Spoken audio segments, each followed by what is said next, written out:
Assalomu alaykum azizlarim, qalblarim. Bugun sizlar bilan ilohiy borliq qonunlari haqida gaplashamiz. Sizga biroz nomi ajoyib tuyulgan bo'lishi mumkin. Qanaqa u ilohiy borliq qonunlari? O'zi bormi shunaqa qonunlar? Bor. Faqat u hech qayerda yozilmagan, qanaqadir kitoblarda, qanaqadir bir holatlarda yozilmagan, lekin hayotimizni, butun boshli umrimizni, umuman inson tug'ilganidan to o'lgunigacha bo'lgan hayotini boshqaradigan qonun. Biz ko'pincha hayotimizda bo'ladigan yaxshimas vaziyatlarimiz, yaxshimas holatlarimiz, og'riqlarimiz, yo'qotishlarimiz, kasalliklarimiz aynan ana shu qonunlarni bilmaslikdan bo'ladi. Bu qonunlar juda ham ko'p, lekin men sizlarga bugun asosiylarni aytaman. Chunki mana shu asosiylarni bilib olsangiz, u yog'i inshaalloh yaxshi bo'ladi. Nega? Sababi masalan, qayergadir ishga kirsangiz ham, qayergadir bir joyga borsangiz ham, qanaqadir idoraga borsangiz ham bilasiz, hamma joyning o'zining tartib qoidasi bo'ladi. Nima deyiladi u yerda? Misol uchun oddiy deylik, kafega kirsak chekish mumkin emas. Cheksangiz buncha jarima.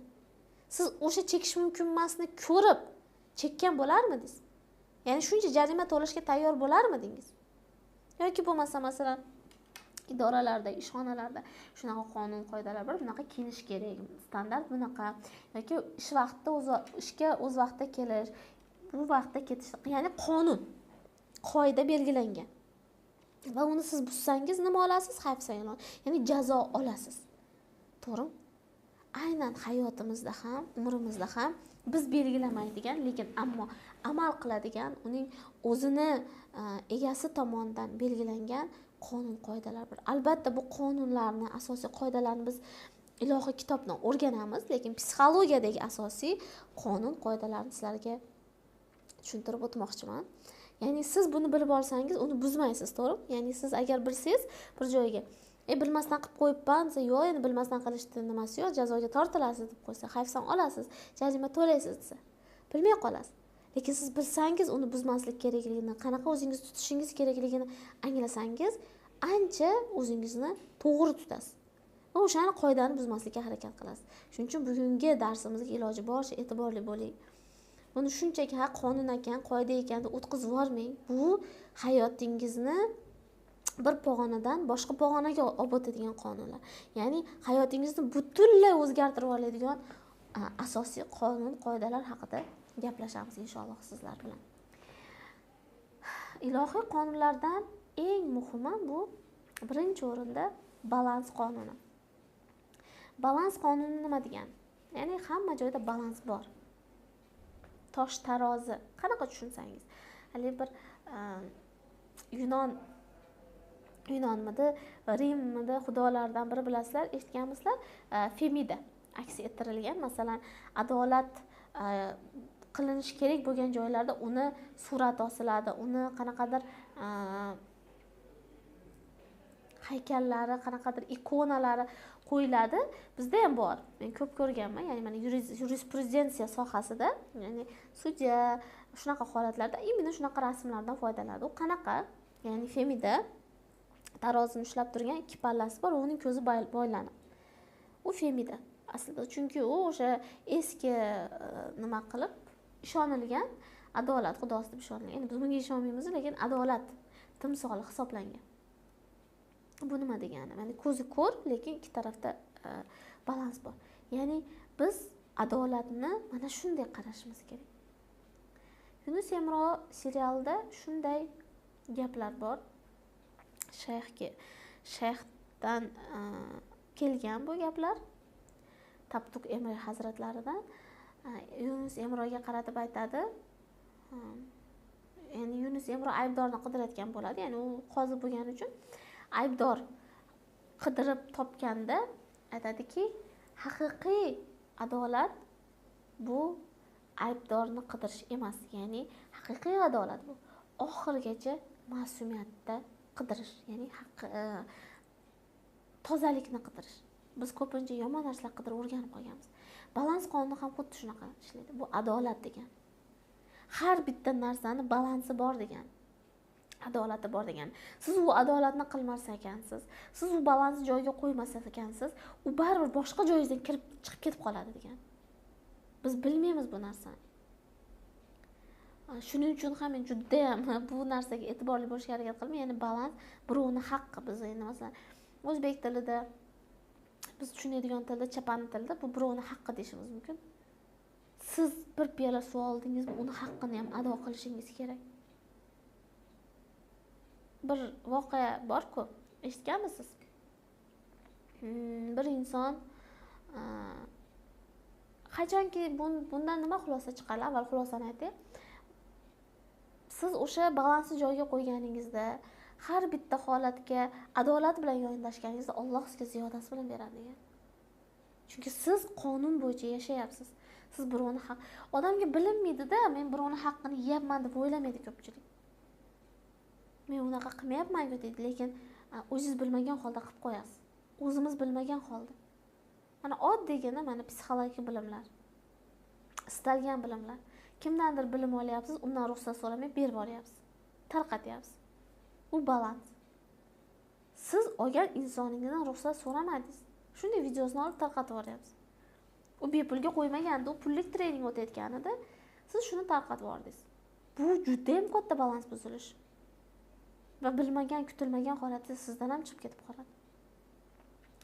O'sha voqeada bir inson bilmay o'sha bog'dagi bir mevani yeb qo'ygan va keyin afsuslangan, chunki so'ramayapti, balans bor. Uni o'rnini to'ldirish kerak, nima bilandir bo'lsam to'ldirish kerak.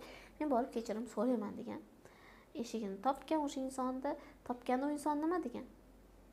Men seni qachon kechiraman? Qachonki shu qizim bor, qizimga uylansang. Uni ko'zi ko'r, qulog'i kar, tili soqov degan. Ana shu bir dona olmani haqqini ado qilish uchun, ya'ni mana shuni balansini joyiga qo'yib qo'yish uchun, evaziga to'ldirib qo'yish uchun rozi bo'lgan inson.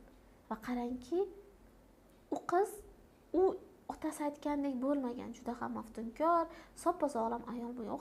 U hayron bo'lib o'sha qaynotasidan nega unaqa dedingiz? Ya'ni cho'loq dedingiz, boshqa narsa dedingiz, unaqa emas ekan-ku desa, meni qizim ko'zi ko'r. Nega? Chunki yomonga qaramagan, haromga qaramagan, qulog'i kar, haromni eshitmagan, tili soqov, harom gap gapirmagan. Men o'ziga o'xshagan halol insonga bermoqchi edim qizimni. Sen kelding, bir dona olmani haqqini mendan so'rading. Va sen eng yaxshi kuyov ekanligini bildim degan. O'z o'ylang, bekorga Qur'oni Karimda ham pok ayollar, pok erkaklar uchun deyilgan joyi yo'q. Zinokorlar uchun. Bu nima degani? Siz qanday bo'lsangiz turmush o'rtog'ingiz ham xuddi shunday. Balans. Siz dod demang. Voy dod demang. Ya'ni eringiz boshqacha bo'lsa yoki oilada nimadir sizni qoniqtirmayotgan bo'lsa, bu ilohiy adolatdan, bu ilohiy qonundan, ya'ni bu balansirovka bo'lyapti bu yerda. Bir-biringizni to'ldiryapsiz, u sizni to'ldiryapsiz, uni to'ldiryapsiz. Buni o'zini yaratuvchisi bor. Balans. Nimadir ayniqsa bu narsada e'tiborli bo'lishimiz kerak. Kichik narsalardan boshlanadi. Hamma katta narsalar, bekorga aytdim, katta gunohlar kichik gunohlardan boshlanadi. Hamma katta narsalarda asosi kichik narsalar. Birinchi o'rinda balans deganda o'sha kichkina nima? Oddiygina deylik, taksiga o'tirdik. Ko'pincha biz rahmat aytmasdan ham tushib ketamiz. Pulini to'layapman-ku deymiz. To'g'ri, pulini to'layapsiz, lekin rahmat aytish ham qaysidir ma'noda uni to'ldiradi. Yana shunaqa holatlar bor, masalan, o'rganib qo'yganmiz. Qanchadir miqdorda pul o'tib ketib qoladi bir-birimizga. Masalan, ovqatlangan kirganimizda yoki qanaqadir oldi berdida, shunday hechqisi yo'q, begona basmizki, hech narsa demaydi deb boramiz. U demagan taqdirda tepada balansirovka bor-ku. Bilim olishda ham siz juda ham ehtiyotli bo'lish kerak.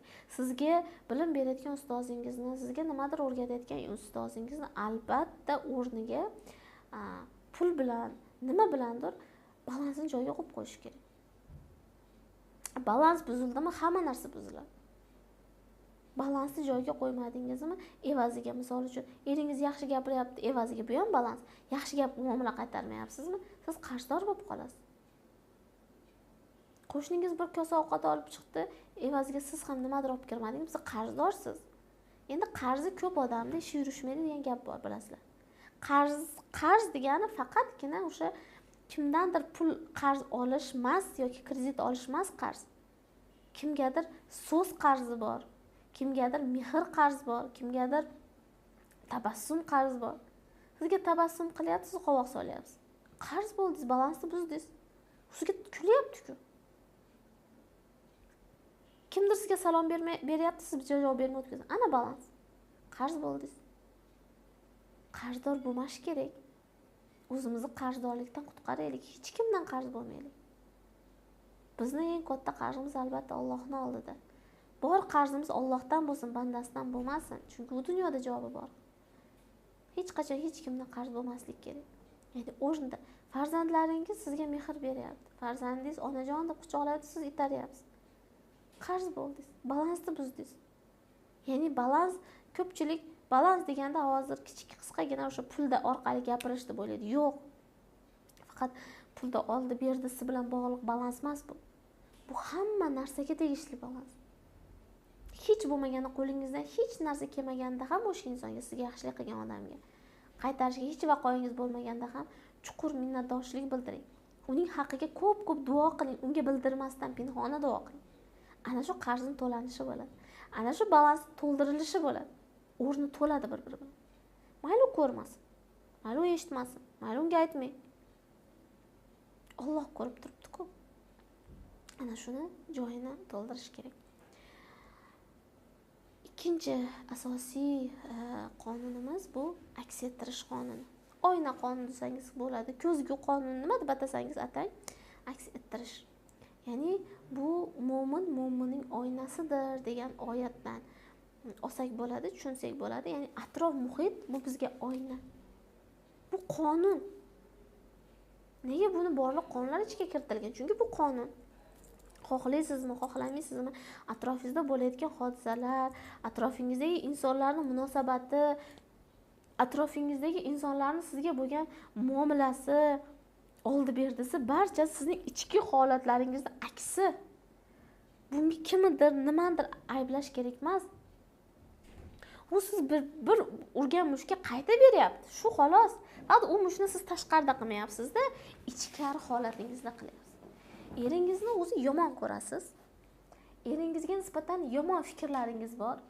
Erim yomon, erim ichadi, erim chekadi, erim qizlar bilan yuradi, erim mehrsiz mana. Nom beryapsiz unga nisbatan. Sizga atvet kelyapti. Aks ettirish qonuni orqali qalbini yopib beryapti. Nega? Chunki siz qalban va o'y fikrlaringiz bilan shu narsani uzatdingiz. Tasavvur qiling, energetika qilib uzatib yordingiz. Shuning uchun aytayotgan so'zingizga, o'ylayotgan o'y fikrlaringizga qalbingizning holatiga e'tiborli bo'ling.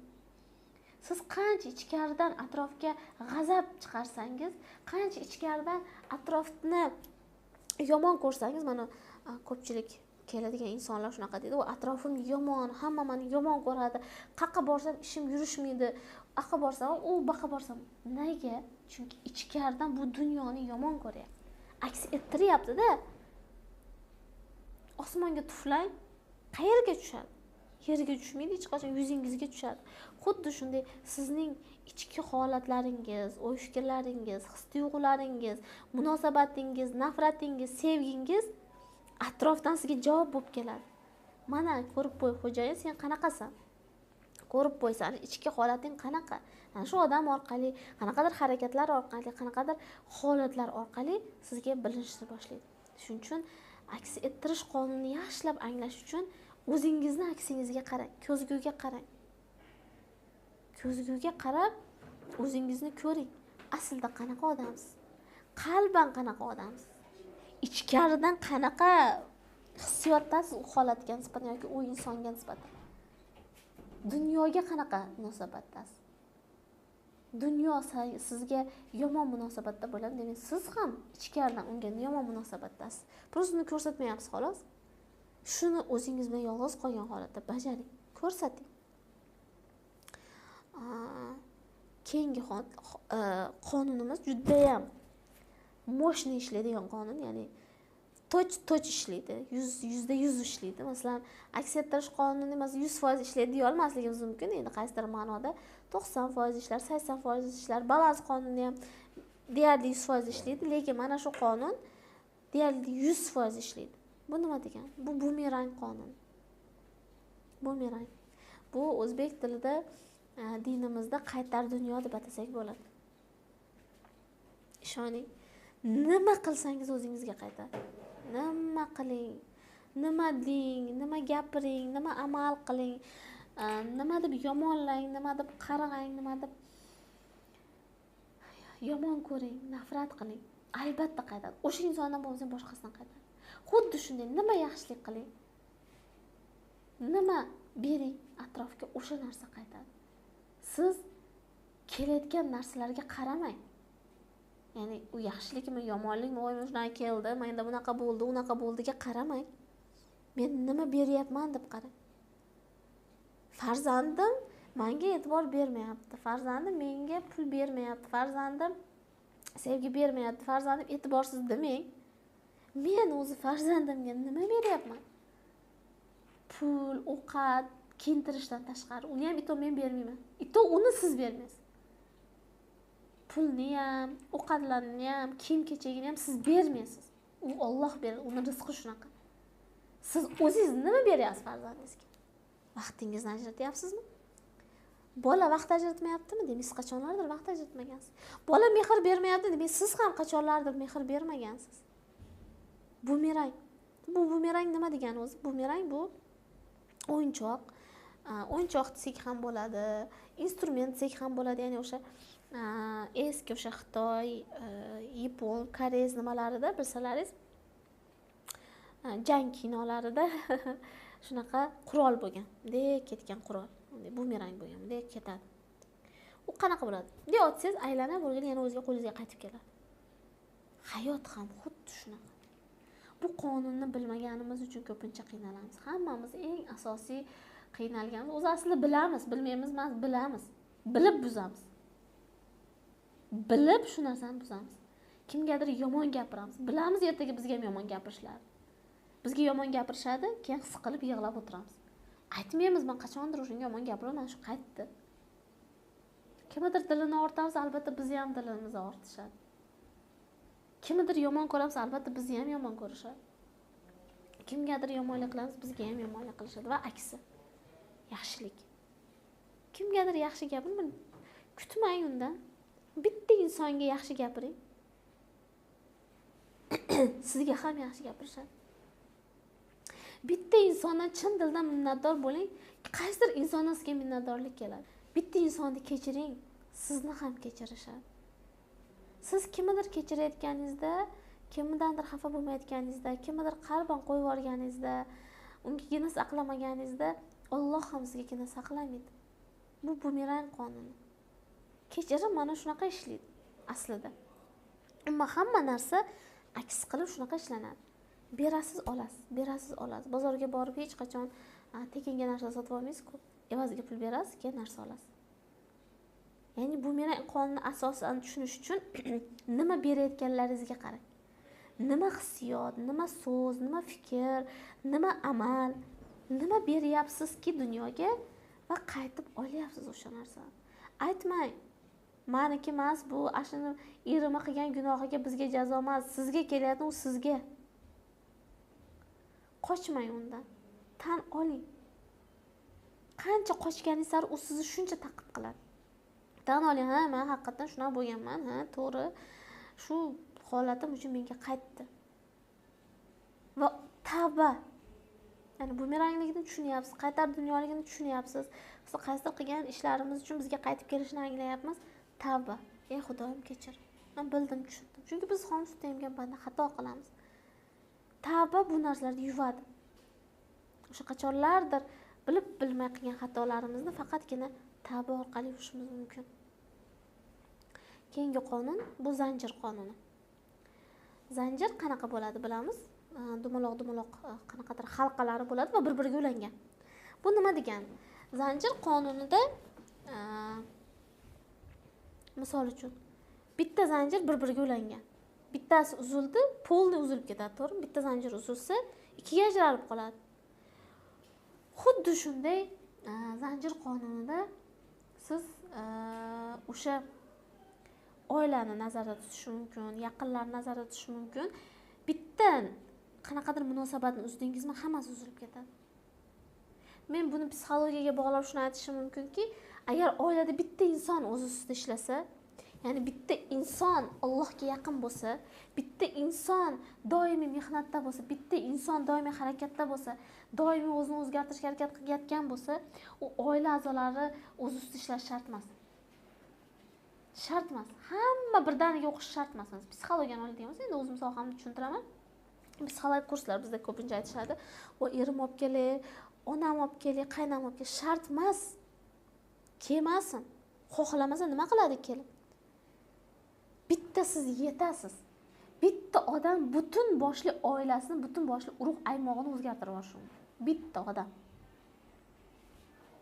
Hamma davrlarda ham bo'lgan bu narsa. Ya'ni bu zanjir bo'lib ulanib ketadi. Bitta odam o'zgaradi, orqasidan ikkinchisi o'zgaradi, uchinchisi.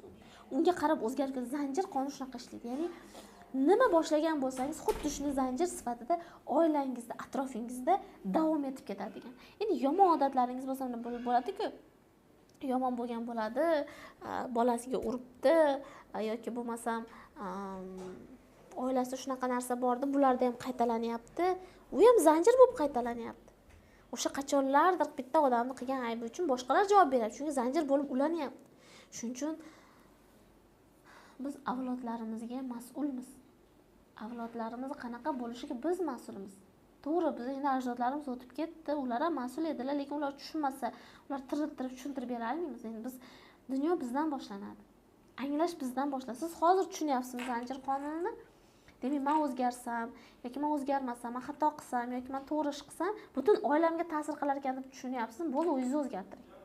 O'zingizdan mana shu joydan, mana shu zanjirdan, mana shu joydan o'zgarish boshlansin. Keyingi zanjirga ulanib ketadi. Bizda juda ham ko'p bo'lgan. Men shaxsan o'zimning hayotimda ham o'zimiz ishlaganimizda, o'zimizni hayotimizni o'zgartirishga harakat qilganimizda, faqat o'zimizga diqqatimizni qaratganimizda butun boshli oilamiz o'zgarib ketgan. Hatto ular ishlamagan, hech narsa qilmagan. Shuning uchun atrofni qo'ying. Atrofni o'z holiga qo'ying. Zanjir qonunini eng chiroyli tarzda o'zingizga o'zgartiring. Va eng oxirgi va eng asosiy qonunlardan biri bo'lgan bu minnatdorlik qonuni. Bu shukronalik deb atasangiz ham bo'ladi. Menda bu ham qonun aslida. Bu shunchaki shukronalik, minnatdorlik bildirish kerak degan bir parvoyi gaplar emas, havoyi gaplar emas. Ya'ni siz qancha ko'p minnatdor bo'lsangiz, arzimagan, suv berdim, alhamdulillah, minnatdorman, rahmat, suvda serob bo'lmang. Duo bilan minnatdorlik bildiryapsizmi? Alloh sizga boshqa tarafdan duolar jo'natadi. Hamma qonun ko'ryapsizmi, qanchalik bir-biriga bog'liq ekanligini. Bu million qonun zanjir qonuni, minnatdorlik qonuniga bog'liq bu hayotimiz. Minnatdorlik bu eng yaxshi qonunlardan biri. Ya'ni bu sizga ko'paytirib beradigan ne'matingizni, amalingizni, chiroyli holatlaringizni, umuman yaxshiliklaringizni ko'paytirib beradigan qonun. Har qanday holatda ham minnatdor bo'lishni o'rganing. Yaxshi gapirsa ham, yomon gapirsa ham, yaxshi muomala qilsa ham, yomon muomala qilsa ham. Siz unga boplab qo'yay, o'tirg'izib qo'yay deb atvet qaytarishga harakat qilmang. Bu uni tanlovi, u shunaqa muomala qilish. Siz minnatdor bo'lishni tanlov qiling. Chunki Allohning va'dasi Ibrohim surasida shukr qilganga ziyodasidan beraman degan. Siz minnatdor bo'layotganingizni o'z-o'zini shukr qilayotgan bo'lasiz. Allohga shukr qilayotgan bo'lasiz. Minnatdor bo'ling, barcha tajribalaringizdan minnatdor bo'ling.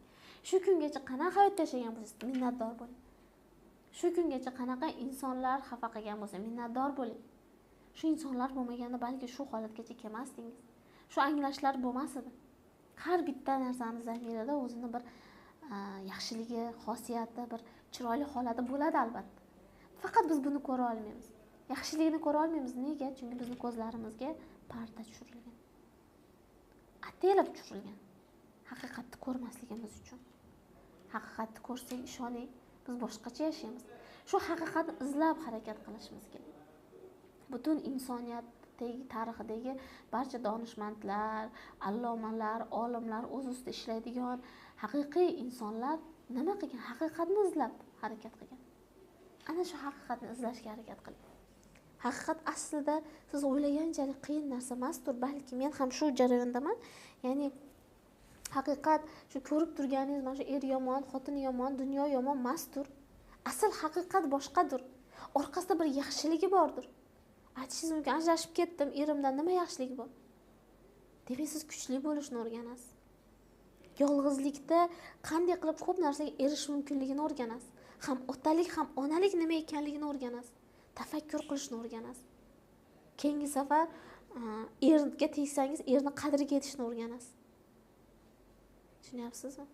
O'shaning uchun har bitta narsadan yaxshilik, har bitta narsadan bir ofiyat, har bitta narsadan bir hikmat ko'ra olish kerak. Bu bizga buyurilgan. Minnatdorlik qonuni xuddi shuni ishlatadi. Sizga nima qilgan bo'lsangiz, bunchagina yaxshilik qildim, minnatdor, qalbdan minnatdor bo'ling, ana ko'rasiz, sizdan ham minnatdor bo'lishadi.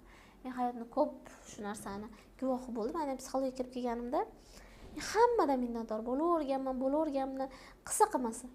Shu qonun menga yoqib qolganda. Ishonasizlarmi, hozir alhamdulillah aytaman. Men hatto javob yozmasam ham, men hatto o'qimasam ham, hatto e'tibor bermasam ham kunga 10 ta kamiga erta tongda minnatdorlik maktublarini olaman. Shogirdlarimdan natijalarni yozishadi, boshqa narsa qilishadi. Faqat minnatdorlik. Otamga yoqimli-ku, to'g'ri? Siz ham shu darajada bundan ham ko'proq minnatdorlik va duolar olishingizni xohlayman. Buning uchun siz ham minnatdor bo'lishingiz kerak. Siz ham hayotdan, olamdan, hamma narsadan minnatdor bo'lishingiz kerak. Men ham sizdan minnatdorman. Cheksiz minnatdorman borligingiz uchun, meni eshitayotganingiz uchun, meni ustoz sifatida tanlaganingiz uchun minnatdorman. Azizlarim, ushbu asosiy 5 qonunni, qoidani yaxshilab tafakkur bilan o'rganing.